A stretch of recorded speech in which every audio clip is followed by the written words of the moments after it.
pointless little war was. The land the Sassanids had typically fought for in the past had been ceded by the Romans way back in the aftermath of Julian the Apostate's invasion, so Bahram was pressing for lands he had almost no political or cultural claim to. The Romans, meanwhile, who would have probably liked to renew their long-abandoned forward bases in Mesopotamia, were suddenly faced with a more dire threat from the north. The Huns were once again crossing the Danube into imperial territory. So cooler heads prevailed, and in 422 the peace treaty between Rome and Persia was renewed, on the same terms that had existed before the recent hostilities had begun. Luckily for Constantinople, the Huns had not regained the sort of unity Olden had been able to forge, and this latest Hun invasion was driven back with, if not ease, then at least not too much difficulty. But though both the major Hun incursions into Roman territory had ultimately been turned back, it was clear that the Huns could not be ignored. Disunited, they were an exhausting foe who would require copious amounts of Roman blood and treasure to keep at bay. Hence the belated realization that, oh my god, we really can't afford a war with the Sassanids.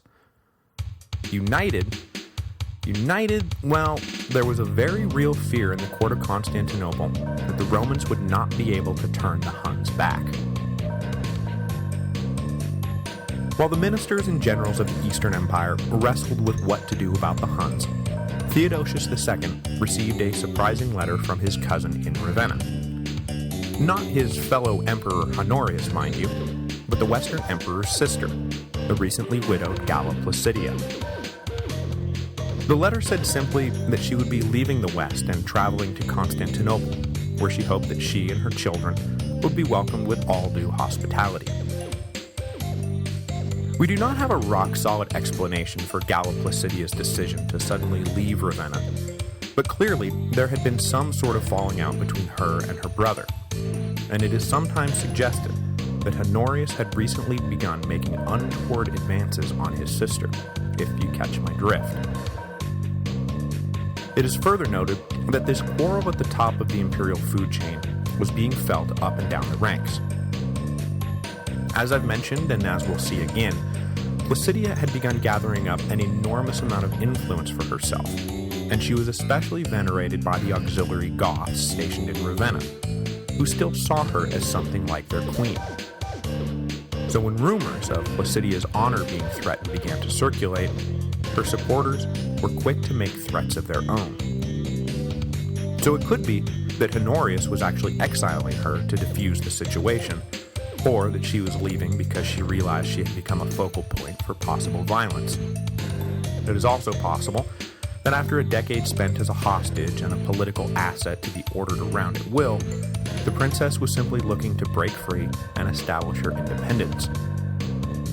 Whatever the real reason, Placidia and her two children, 4-year-old Honoria and 3-year-old Valentinian III, sailed for Constantinople either in late 422 or when spring arrived in 423. Their timing could not have been worse. When they arrived in the east, though, everything was still a-okay, and they discovered that the extended imperial family had grown yet again, as Aelia Eudoxia had given birth to a healthy baby girl named Licinia Eudoxia, who would wind up being the only surviving child of the Eastern Emperor Theodosius II. As soon as she was born, the older members of the Theodosian household got together and agreed that when they came of age that the newborn Licinia would marry her second cousin Valentinian III, arcing the family back in on itself, much as the Julio-Claudians had once so often done. While the East was consumed with shutting down the war with Persia and deflecting the southbound thrust of the Huns, and Galla Placidia was consumed with trying to escape the oppressive atmosphere of Ravenna, the army of the West was consumed with dramas of its own. Since 411, the Western legions had been unified in form and purpose by the iron will of Constantius III. But now that he was dead, that unity began to unravel. Specifically, there were two officers who had been one step below Constantius III in the chain of command, and who might reasonably presume that their general's death meant that they would rise to fill his shoes.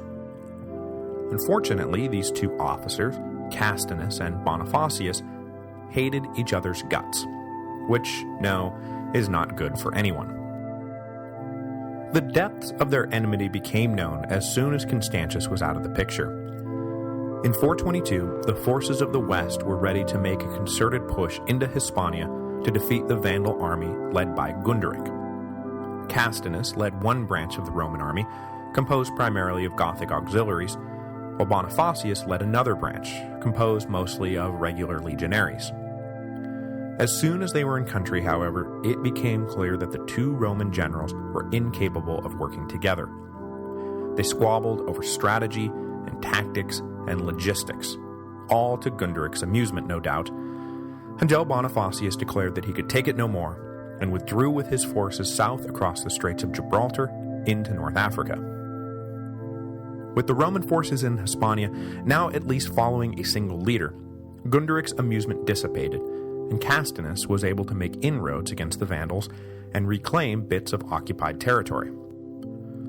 Gunderic's force was slowly being depleted day by day, and it actually looked pretty bad for the Vandals, until some kind of mutiny broke out in Castinus's army that brought a screeching halt to the whole campaign. It is only mentioned that the Goths under Castinus's command betrayed him. Whatever that actually means, he was forced to withdraw without having finished the job. The next year, Castinus was back in Italy planning the next phase of the operation, when, the empire was rocked by the shocking news that Honorius had died, from what later scholars have diagnosed as edema of the lungs. He was 38 years old, and had ruled the Western Empire, though ruled is really not the right word for it, for a kind of astounding 30 years. All of the chaos of the last generation, the usurpations, the invasions, the palace coups, and somehow Honorius had managed to survive it all and die of natural causes. It is probably the single most impressive thing about his imperial career, the simple fact that he managed to live through it at all. Now, of course, as you are well aware, Honorius died without an heir of his own, which, as we've noted, was no big deal these days, because we've got a healthy young Valentinian III ready to step in and don the purple. Sure, he was a baby, but of late, the Empire had come to accept minority emperors. The point was, Valentinian III was the only living male relative of the dead emperor, and he was the only one with a valid claim to the throne. So, no post-Honorius civil wars for control of the Western Empire, right? Except that, oh yeah, Valentinian III is not in Ravenna, or Italy, or anywhere in the Western Empire. He is in Constantinople with his mother, which is about to complicate things. I would guess that if Valentinian had been older, 15 or 20 or something, there would have been no issue. Word would have come over to Constantinople that Honorius was dead, Valentinian would have sailed at once for Ravenna and stepped seamlessly into power. But unfortunately, he had not yet been invested with any of the legal titles an heir usually receives.